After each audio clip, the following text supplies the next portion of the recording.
si les diéramos más chance de tontear al principio, posiblemente tendríamos gente más feliz en sus profesiones.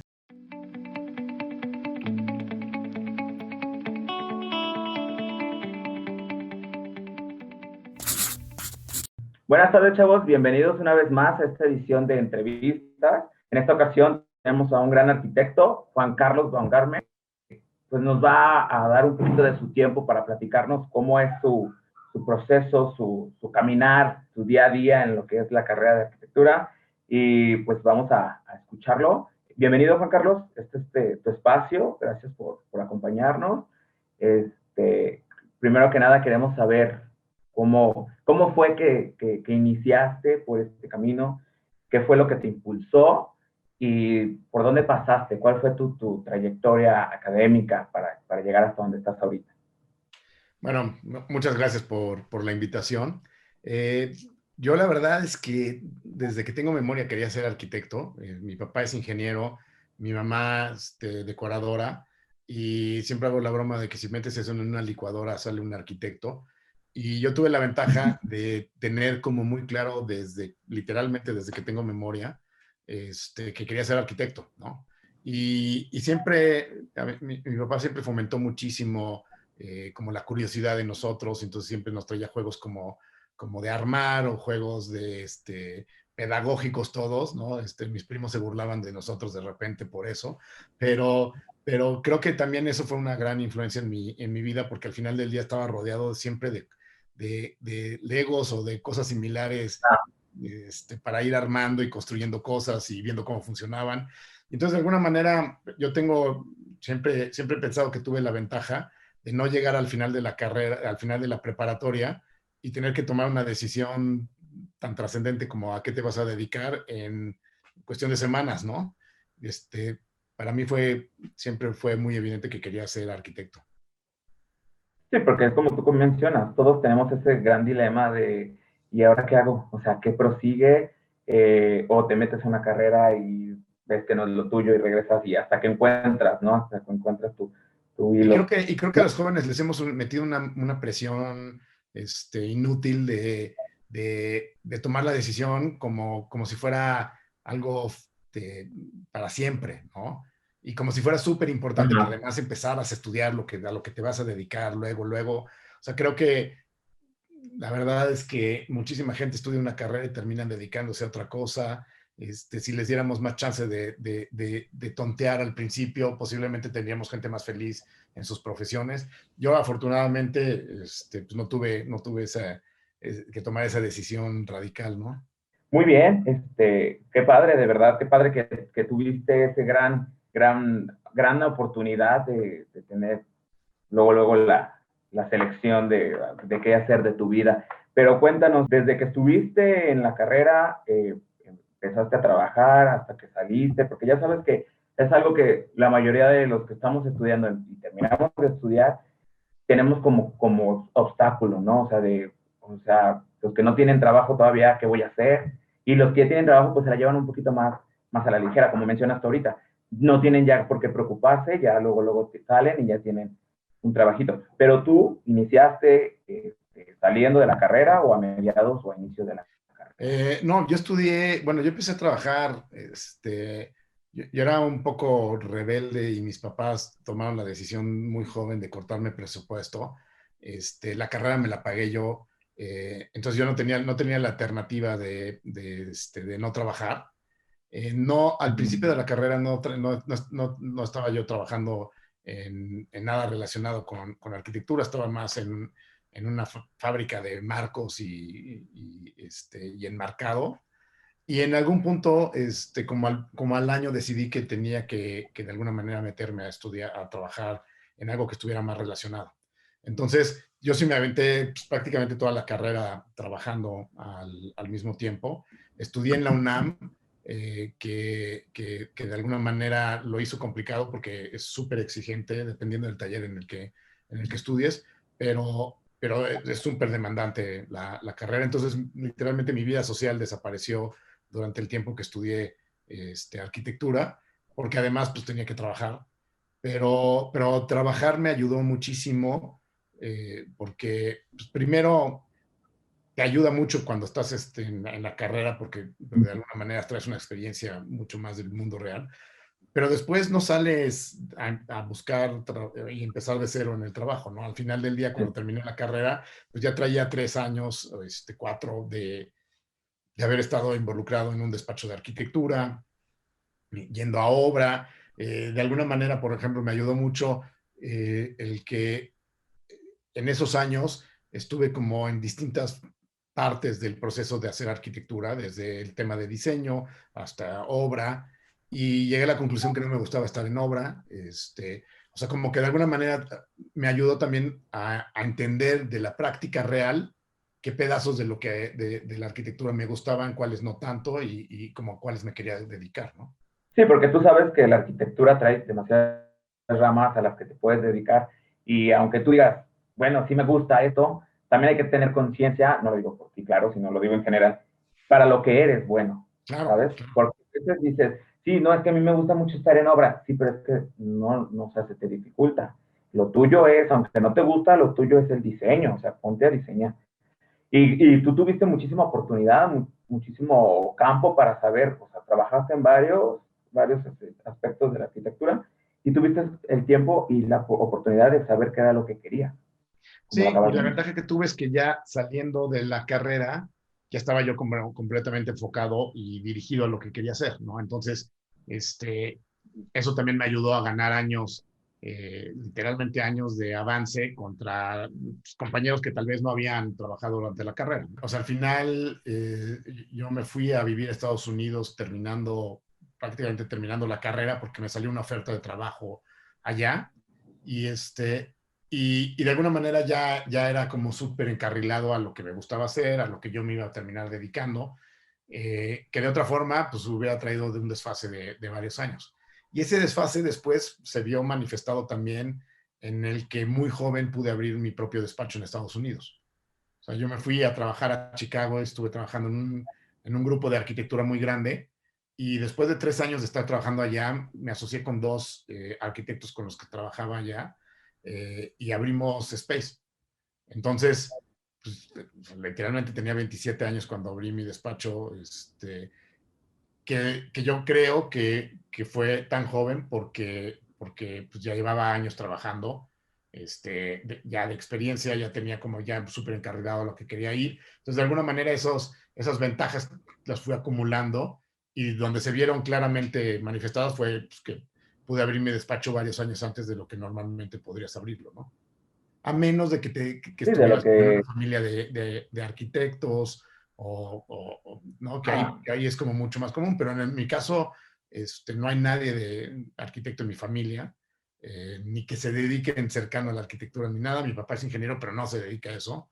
Entonces al final sí tuve que entrar en una industria y en un mundo completamente desconocido. sí, yo te lo confirmo, es a una edad temprana porque, pues, comúnmente terminas a los 23 años tu carrera y si bien te va, tienes experiencia, si no la empiezas a agarrar, son 4 años, 5 años, en lo que empiezas a abrir campo y hasta que tengas, si tienes la oportunidad de poder avanzar y tener tu despacho, pues lo haces, pero ya es después de me atrevo a decirlo, después de los 30 casi.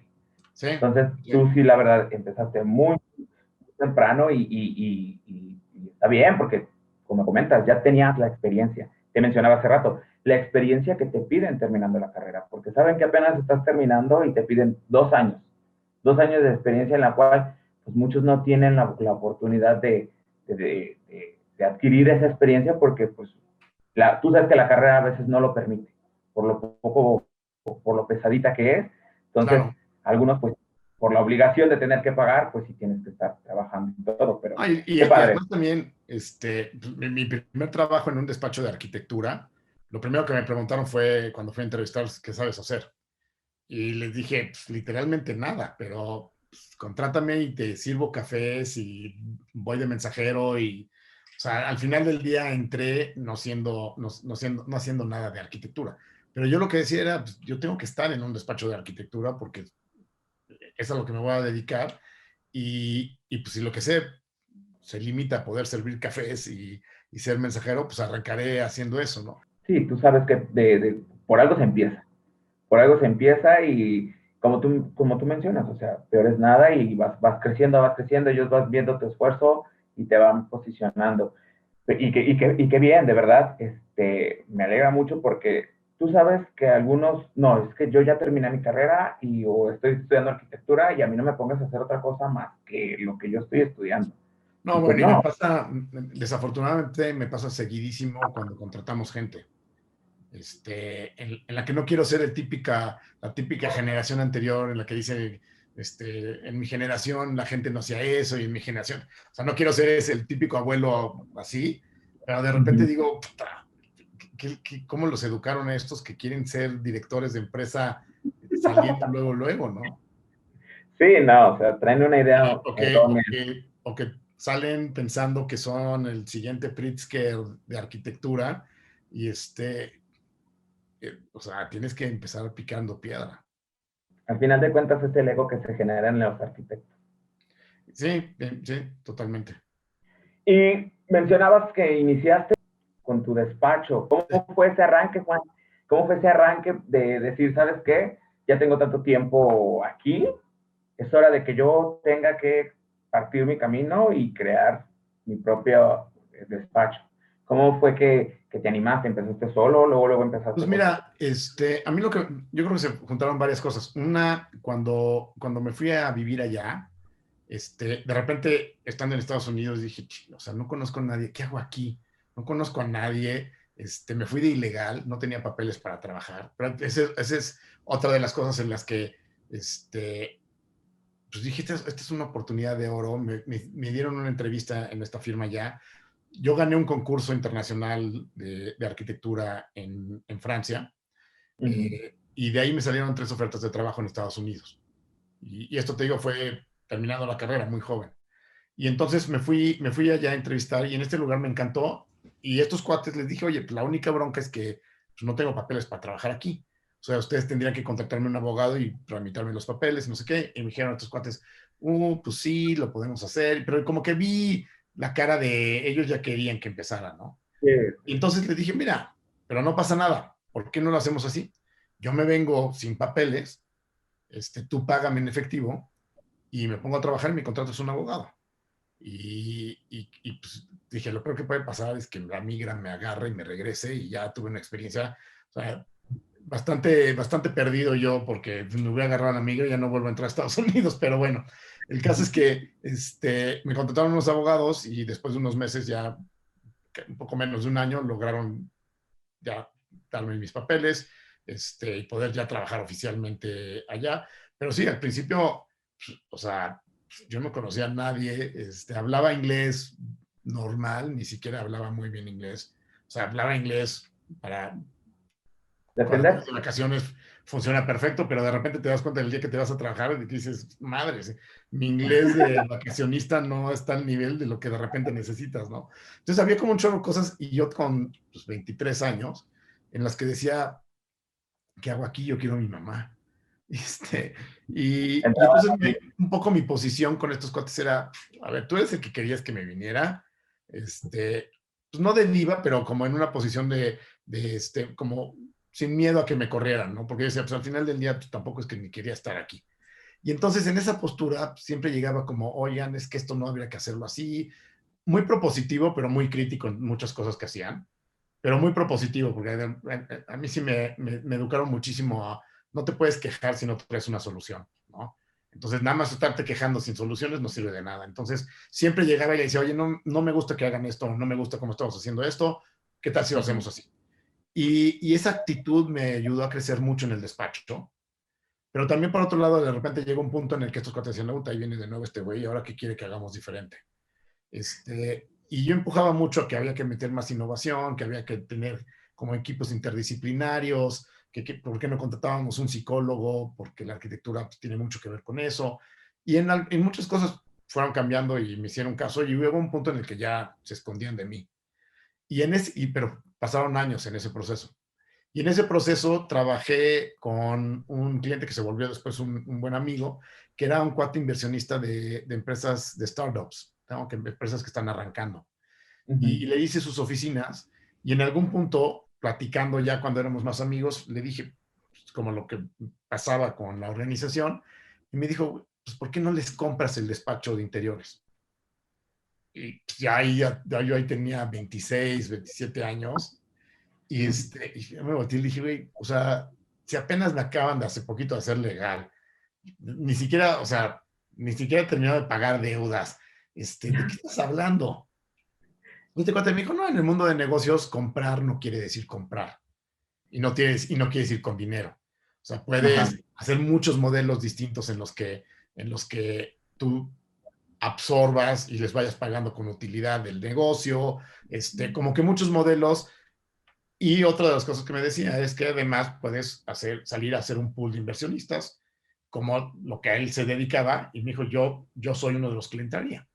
Y lo que hacemos es que te prestamos el dinero y nos los pagas en un periodo de tiempo y me salgo del negocio. A ellos no les interesa ser parte de tu negocio, lo que les interesa es mover el capital y Sí, crecer. está girando todo el dinero.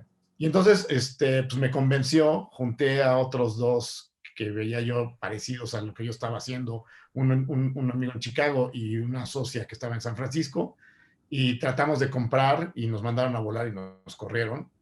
Y entonces, pues al día siguiente, sin trabajo, le hablé a este cuate y le dije, oye, por tu culpa ya no tengo ni chamba. Y me dijo, ¿por qué no me armas un business plan? Te doy una semana para que tengas una serie de cartas de clientes potenciales, ni siquiera clientes, pero con los que has trabajado, háblales y diles que si abrieras un despacho, si ellos estarían dispuestos a invitarte a concursos de arquitectura en el siguiente año, una cosa así. Y me dijo, si tienes 10 cartas de estas y un buen business plan, nosotros le metemos.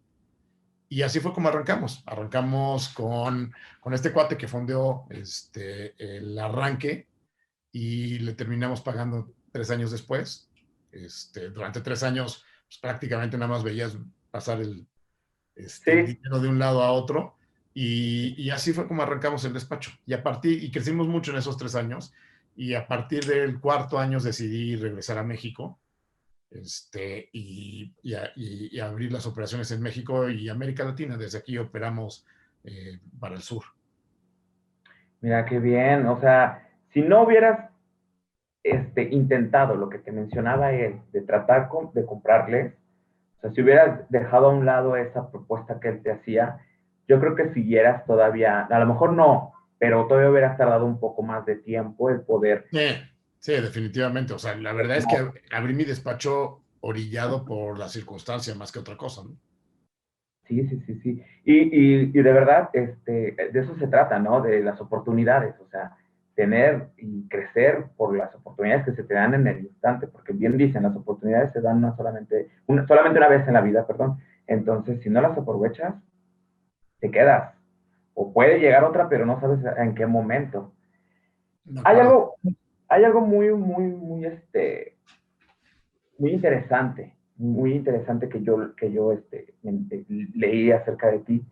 Es este tema que tienes tú al diseñar esta teoría, por así llamarla, que de verdad me quedé impactado al saber. Yo sé que todos tenemos que enfocarnos en eso, todos como arquitectos tenemos que tener ese hincapié de saber qué es lo que se necesita para poder diseñar. Pero esta teoría que tienes de Design for Happiness Ujú. es muy, muy interesante. No sé si nos puedes platicar un poquito de cómo fue que tomaste esta iniciativa para tener tu teoría. Sí, seguro. Yo creo que más o menos hace 10 años, bueno, siempre he tenido como ese interés por el impacto de la arquitectura en el ser humano, que, que surgió yo creo que en gran medida cuando estaba en el primer año de la carrera en arquitectura. Del otro lado del campus está cruzando, el campus está psicología. Y de repente un día un amigo me dijo, oye, pues vamos a la cafetería de psicología porque hay más niñas guapas en psicología que aquí en arquitectura. Y creo que además pues, depende mucho de la generación. A nosotros nos tocó que en ese año había más niñas guapas en arquitectura. Y ya, pues vamos a la cafetería de psicología. Y de repente me presentan unas amigas y por conocer una de estas amigas, pues me metí de oyente a una clase con ella. Uh -huh. Y era psicología ambiental. Y después de un par de clases de estar de oyente, me terminé quedando un año de oyente en psicología ambiental.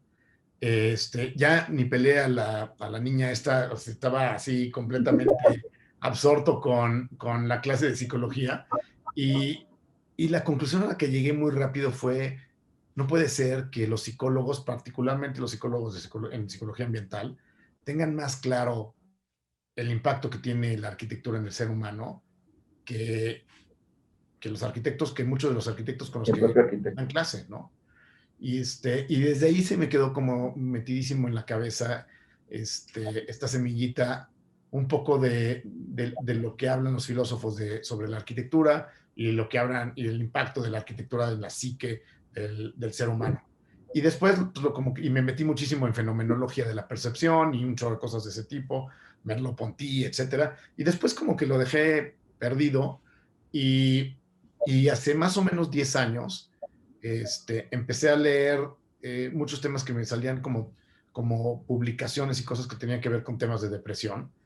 Y me enteré que en la Universidad de Harvard, bueno, y parte de lo que me asombró mucho es que decían que en los siguientes años la depresión iba a ser la pandemia de este siglo, ¿no? Antes obviamente, del De COVID. esta gran pandemia. Y entonces yo decía, puta, o sea, esto tendríamos que estar entendiendo más qué pasa. Y al mismo tiempo me enteré que en la Universidad de Harvard tenían una serie de cursos y una especialidad que se llama Ciencias de la Felicidad. Y entonces empecé a leer sobre temas de felicidad y me terminé yendo a estudiar a Harvard Ciencias de la Felicidad, ¿no? Un curso corto. Y a la conclusión que llegué después de estudiar es que los que te hablaban, los científicos, principalmente científicos y psicólogos que te hablaban de la felicidad en Harvard, casi ninguno hablaba del componente del espacio, ¿no? Casi ninguno hablaba del concepto de habitar y de la relación que podía tener en emociones positivas o negativas la arquitectura, principalmente porque no eran arquitectos. Y entonces, pero yo lo veía todo con lente de arquitecto y entonces yo decía, es que todas las teorías de las que están hablando en algún punto tienen que ver con arquitectura.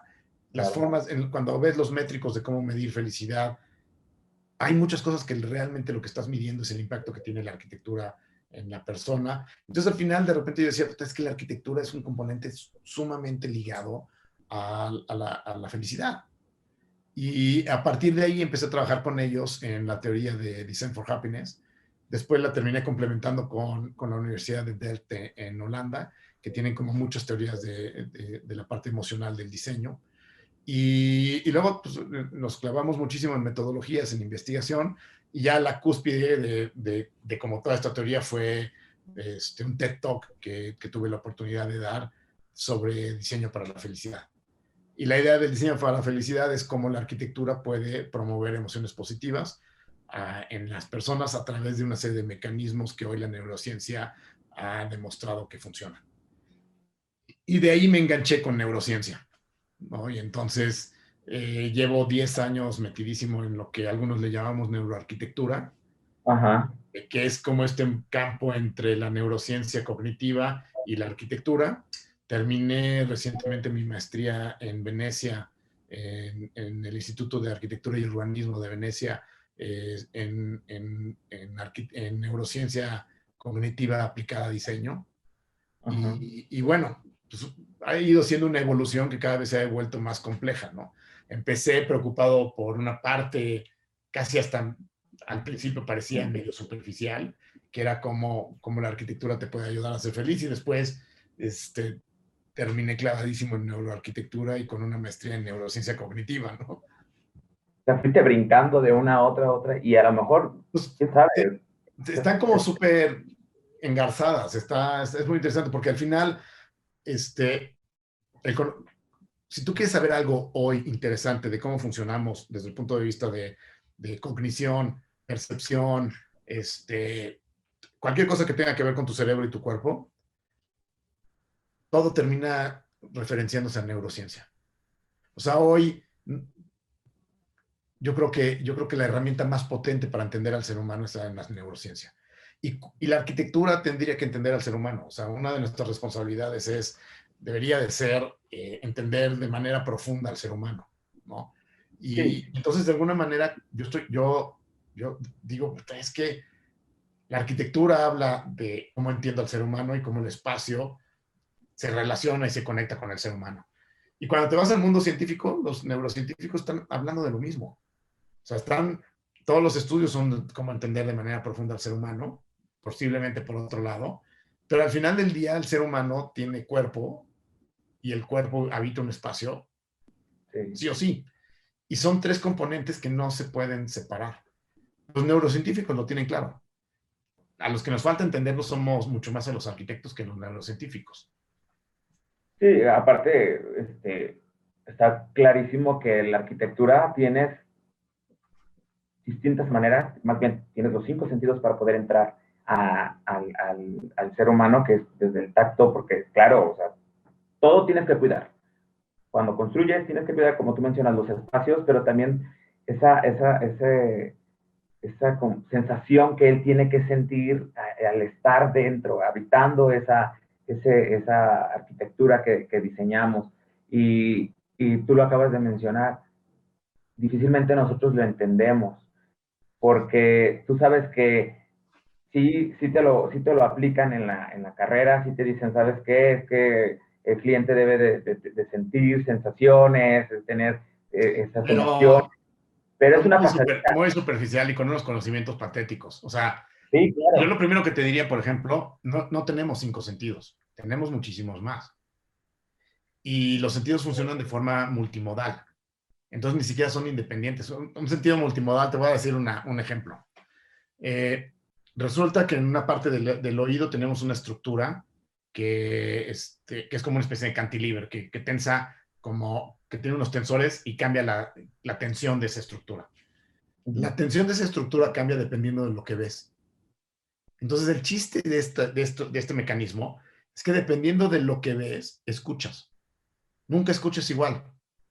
Y seguro te has dado cuenta que hay veces que no escuchas bien y como que la gente cierra los ojos para escuchar. Ajá, sí. Bueno, es que tu cerebro, dependiendo de los estímulos visuales, le manda señal a esta estructura y cambia la tensión de la estructura. Físicamente escuchas distinto, o sea, literalmente. Y entonces, no solo no tenemos cinco sentidos y no tenemos más, sino que además esta idea de que hacer arquitectura sensorial es hacer arquitectura visual, auditiva, del tacto, es completamente obsoleta esa idea, porque no existe tal cosa como el tacto, así, en independiente, ¿no? Por ejemplo, uno de los últimos estudios en percepción visual, parte de lo que demostraron es que, a diferencia de lo que creíamos, tradicionalmente pensábamos que la forma en la que la parte visual funcionaba era que veías un estímulo a través del ojo y el ojo traducía la información, se la mandabas al córtex visual en el cerebro y el córtex visual era el que recopilaba como esa información y la interpretaba y ya empezabas a tomar decisiones a partir de ahí. Resulta que casi la mitad de la información no se va al córtex visual, se va a la parte del cerebro encargada del tacto. Tu cerebro en gran medida interpreta lo que ve con el tacto, no con la vista. Y entonces, cada vez que escucho arquitectos hablando de arquitectura sensorial, me da risa. O sea, o sea, lo más seguro es que estén hablando de hacer arquitectura para estos cinco sentidos y no entendiendo que es multimodal Sí, y no entendiendo. Mira, Giovanni Palasma lo tenía súper claro en su libro Los ojos de la piel. O sea, Giovanni Palasma hace una gran crítica antes de que existieran muchos de estos conocimientos por su escuela de fenomenólogo de la percepción, hacía muchas referencias o crítica a la forma que educamos arquitectura, siendo como en este entendimiento sensorial tan básico y predominantemente visual, que además Johanny decía, estamos haciendo, educando a renderistas, no arquitectos, ¿no? sí, porque te voy a ser bien sincero, últimamente la generación que yo tuve en mi carrera, este, tú sabes que va una escalerita, ¿no? Vamos dejando atrás el dibujo técnico, nos vamos metiendo un poquito más a estos, a AutoCAD, Sketch, y de repente estas últimas que yo tuve la oportunidad de convivir, todo era a base, como tú lo mencionas, a base de render. O sea, ellos ya iban un poquito más ya más lo técnico, lo visual, pero en digital. Y no, como te mencioné hace rato, era una pasadita, una ojeada de todo esto que me estás diciendo tú, de cómo saber, cómo entrarle al cliente, cómo hacer que el cliente tenga esas emociones que nosotros queremos transmitir, cómo él las puede captar. O sea, Ya, y la verdad es que los arquitectos no tenemos la menor idea de cómo hacerlo. El otro día me decían que la neuroarquitectura, en algún post leí que decían algo así como que la neuroarquitectura no era nueva porque Matías Geritz hablaba de las emociones en la arquitectura. Matías Geritz en esa época no tenía ni siquiera las herramientas tecnológicas para saber realmente cómo lo que tú diseñas utiliza mecanismos en el cerebro para generar ciertas cosas. Sí, hacían arquitectura mucho más emocional, pero es un pedacito de lo que estamos hablando con neuroarquitectura, ¿no? O sea, la verdad es que creo que lo que vamos a empezar a ver es una profesión que se va a volver muchísimo más compleja y muchísimo más cercana a medicina de lo que hemos imaginado. sí, es que al final de cuentas trabajar en base a la persona, porque no es nada más cumplir tú con tu trabajo, sino ver que todo, ya estando terminado, pues tenga y cumpla con lo que se quiere obtener, pero como tú mencionas, o sea, tener un poquito más conciencia en este lado de la salud, por así decirlo, de la neurociencia. Hablando de esto y de lo académico, ¿qué materia tú le pondrías un poquito más de importancia a la carrera? Porque tú sabes que llevamos demasiadas materias, sabes que algunas de ellas, pues por el tiempo que dura la carrera, por el tiempo, ya sea semestral, cuatrimestral, pues te dan una pasadita, pero tú lo viviste y ¿cuál fue esa que tú dices ahorita? Esta me hubiera gustado que estuviera más Bueno, a énfasis. mí, a mí me pasó cuando me chuté psicología ambiental, regresé al taller Mac Cheto en la UNAM, a hablar con el director del taller y decirle, oye, ¿qué tengo que hacer para que me quiten instalaciones o estructura o cualquiera de las que quieras, y me tomen en cuenta la psicología ambiental, ¿no? Porque yo estaba convencido de que a mí me iba a servir mucho más psicología ambiental que instalaciones. Y al final del día, pues no hago Sí, claro. instalaciones, o sea, subcontrato a los especialistas.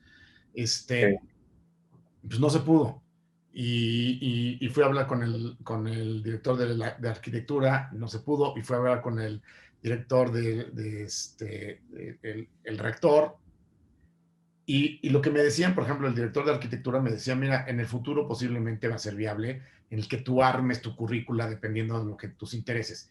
Hoy no podemos, no tenemos ni la forma de hacerlo, no sabría cómo llamarte en tu título. O sea, la verdad es que estaban como muy limitados. Yo creo que más que imponer desde mi perspectiva una carrera, creo que lo que tendría que hacer es que cada quien tendría que tener un abanico de cosas que poder escoger fuera de la facultad de arquitectura, que evidentemente pues hayan pasado algún tipo de filtro y no, tampoco lo que sea, pero, pero que tenga que ver con tus intereses y con la visión de la arquitectura que tú empieces a construir, ¿no? Entonces, yo te diría, pues, seguramente tendríamos que tener filosofía mucho más metida en la carrera. O sea, o sea, los que han hablado sobre el espacio, los que más han hablado sobre el espacio en la historia de la humanidad son filósofos. Los que más han hablado de la percepción, recientemente ha habido mucho científico, pero rara vez oyes arquitectos hablar de psicología o teoría de la percepción. Sí. Entonces, yo creo que psicología y filosofía deberían de ser de esas carreras que deberías de poder complementar y no tomarlas ni siquiera en la facultad de arquitectura, irte a la facultad de filosofía a tomar una clase allá. Yo haría más eso que tal vez imponer algo que para mí particularmente fuera una materia que siento que falte, ¿no? Si me dijeras, tienes que escoger una, yo decidiría psicología ambiental, yo creo que sí tendría que ser obligada. Y más ahorita en estos tiempos. Ahorita sí es un poquito más. marcadito eso, ¿no? Sí, es que, como tú mencionas, cada quien tiene como que o sea, escoger qué es lo que más quiere obtener de la carrera, pero sí, te lo digo por experiencia también yo, sí hay materias en las cuales tú dices, es que esto, ¿para qué me va a servir? Voy a subcontratar o sea, a mí enfócame en algo un poquito más, que me haga un mejor arquitecto, o sea, que sí me dé los... Y sí entiendo que tengas que tener ciertas bases. A ver, yo no podría subcontratar a un estructurista si estoy perdido y no tengo la menor idea de qué está hablando, ¿no? O sea, sí hay cosas, igual con las instalaciones, o sea, yo creo que sí hay muchas cosas que tienes que tener una base, pero después yo creo que sí deberías de poder terminar de construir tu currícula. Sí, claro. Y lo acabas de mencionar, en esta pandemia que acabamos de, bueno, todavía estamos un poquito ya saliendo, pero todavía andamos ahí adentro de la pandemia. ¿Cómo la viviste? ¿Qué fue lo que realizaste? ¿Qué viste? Porque Clara está que tuvimos home office, entonces todos vimos qué era lo que nos hacía falta, qué era lo que teníamos. Y uno como arquitecto pues es un poquito más observador y sabe qué cambios se debe de hacer.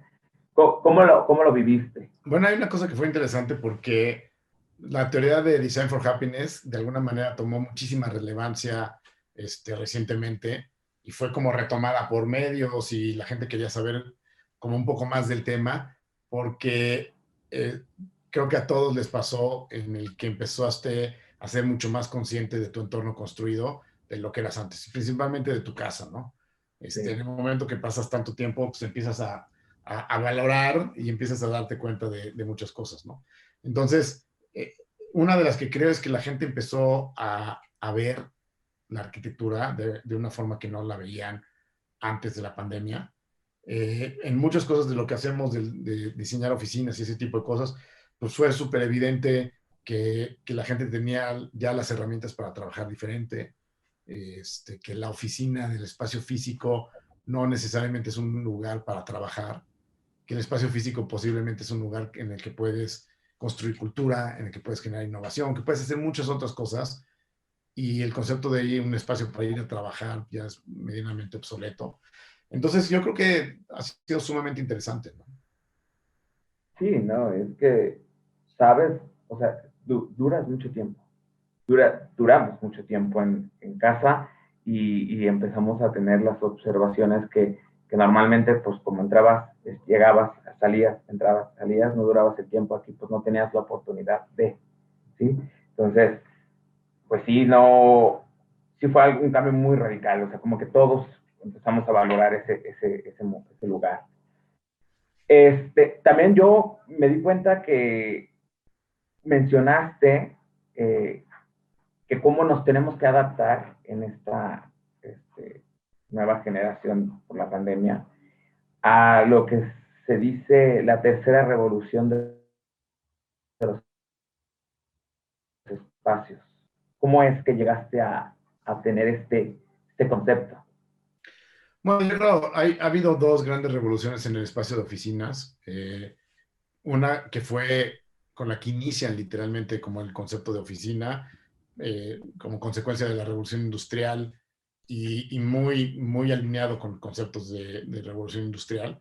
Y después la siguiente gran revolución empezó por ahí de los noventas, cuando algunas organizaciones se empiezan a dar cuenta que la oficina podía ser una herramienta de productividad, una herramienta potente para una organización y no nada más una caja de zapatos, ¿no?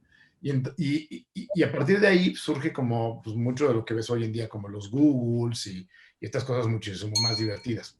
Yo creo que ahorita estamos en un punto en el que viene la tercera revolución, en la que nos vamos a dar cuenta que lo que realmente necesitamos no es tanto un espacio para ir a trabajar, sino que un espacio para socializar, para construir cultura, para poder hacer innovación y un espacio que quiere hacer esas cosas se debería de ver muy distinto a un espacio que es para trabajar, ¿no? Entonces creo que viene un boom impresionante en el mundo de las oficinas, sumamente complejo porque no es, en muchos casos no es un reto de arquitectura nada más. En muchos casos la arquitectura es el último pedazo del reto, pero los pedazos anteriores más complicados tienen que ver con innovación, tienen que ver con consultoría de negocios y cómo ayuda a entender a tu organización, muchas cosas que no son arquitectura y después se tienen que ver manifestadas en arquitectura. Y creo que ahí es donde vamos a ver cada vez proveedores de servicios más complejos. O sea, firmas de arquitectura que van a tener que tener un especialista en business o negocio, algún psicólogo, como ya el despacho de arquitectura de puro arquitecto, para este tipo de cosas creo que ya va a estar obsoleto. Sí, sí, sí, sí. Sí, sí es clarísimo. Y tú, como todos tenemos una experiencia en nuestra carrera, tú tuviste la tuya. ¿Cuál sería tu mensaje para aquellos que apenas estamos arrancando, los que siguen estudiando y los que están pensando estudiar esta gran carrera? ¿Cuál sería ese mensaje que tú les darías? Bueno, creo que hay algo que sucede muchísimo en arquitectura, en la que la gran mayoría de las escuelas terminan educando con este ideal de salir a ser el siguiente Legorreta o Barragán o cualquiera de estos nombres, ¿no? Y a mucha gente, conozco mucha gente con años de profesión que siguen perdidos en esta búsqueda que la gran mayoría de la gente que conozco no va a llegar a ser. Y entonces creo que uno de los grandes retos es, mientras más temprano hagas un ejercicio sumamente crítico sobre ti y entiendas cuáles son tus diferenciadores, tu potencial real y cuáles son tus limitaciones, y puedas decir, bueno, pues, aprovecho y exploto las cosas que sí puedo hacer, que sí me gustan, que sí tengo talento, y dejo de necear con querer ser el siguiente Pritzker, porque la arquitectura tiene muchísimas formas en las que puedes cambiar la sociedad, impactar, ser exitoso. Desafortunadamente, la gran mayoría de los que estudian arquitectura nos venden la idea de que hay una, ¿no? Que es Sí. el rockstar de la arquitectura, y no te decía cuánta gente me, me, me encuentro o contratas después, años después, frustrada, pues porque no lo van a hacer, ¿no? Y conozco gente, inclusive, que ha pasado por mi despacho, este, que ya están tan metidos en ese rollo que viven completamente frustrados porque, pues ya, a ver, si vas a ser el siguiente Pritzker de la arquitectura mexicana, ya tendrías que tener por lo menos uno o un par de premios de arquitectura en la carrera. O sea, alguien ya se tendría que haber dado cuenta de Sí. que eres un talento nato, ¿no? O sea, si estás terminando la carrera y no estás concursando, representando a tu universidad en el Mario Pani, ¿no? En el concurso nacional Mario Pani, lo más seguro es que ni siquiera vas a ser reconocido en diseño en México. O sea, tú agarras una revista de obras, las que hacen de las 10 promesas, sistemáticamente casi todos estaban en el Mario Pani cuando estaban saliendo de la carrera. O sea, en mi generación me debe haber tocado concursar en el Mario Pani con Rodkin, con no, ahorita no me acuerdo quién, con Sánchez, que después, más adelante en la revista Obras hubo un artículo justo de las promesas de la arquitectura mexicana y volvíamos a ser más o menos los mismos. Entonces a lo que voy es, mientras más temprano, y yo no estoy en esa búsqueda de ser el siguiente Pritzker. A mí, yo estoy consciente de mis limitaciones y no creo que eso sea mi potencial ni de donde tengo una forma de impacto. O sea, yo tengo otras cosas que son las que explotamos en el despacho, ¿no? Si mi intención fuera ser el siguiente Pritzker, pues posiblemente no me hubiera metido a estudiar una maestría de neurociencia. Pero, pero yo creo que sí es una razón por la que mucha gente se termina frustrando porque no se cuestionan temprano si realmente pues, tienen lo que se necesita para destacar en esa parte, porque hay muchas partes en la arquitectura en las que te puede ir bien y destacar, ¿no? Pero depende qué tan rápido te quites de estas ideas que nos ponen en muchas escuelas y puedas identificar dónde tienes un potencial mayor, ¿no?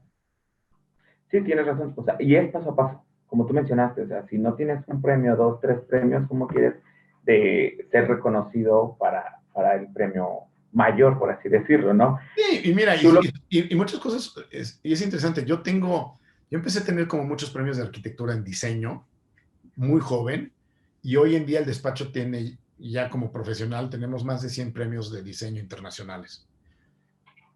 Pero es porque me encanta entrar a concursos. O sea, y continuamente lo estoy haciendo. Y de chavito lo hacía. Y cuando me fui a vivir a Estados Unidos, en las noches me dedicaba a entrar a concursos de diseño. Y entonces terminas ganando premios de diseño, no porque seas muy bueno necesariamente en la parte de diseño, sino porque entras, porque estás ahí, estás presente, te encanta hacerlo y no lo tomas así como carga o nada del estilo y estás continuamente entrando. A alguno le pegas. Y no es porque lo busques, porque ya ves que dicen, mientras más lo buscas, menos lo encuentras. O sea, tú estás porque como lo mencionas, es uno de tus gustos estar participando, pero es, a final de cuentas, experiencia, porque el primer concurso, ¿estás de acuerdo? Pues que es difícil que lo ganes, pero vas tomando experiencias, vas tomando nota de lo que tienes que ir mejorando, y eso te lleva a ganar el primer premio, y luego enseguida el otro y el otro. Tú lo mencionaste ahorita, tú no estás en busca del Pritzker, pero estás porque dices, no me hubiera metido a estudiar la neurociencia, pero tampoco estás como que al olvido de que algún día esto pueda, porque va a servir, lo que tú estudiaste, Sí, y lo aplicamos.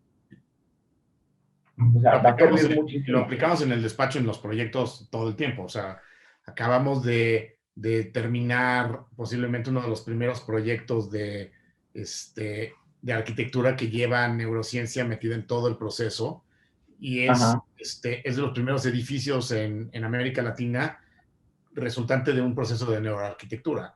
Entonces, al final del día, sí, definitivamente pues, estamos ahí metiéndolo y aplicándolo. No es que me guste la neurociencia en abstracto, me gusta la neurociencia para meter la arquitectura.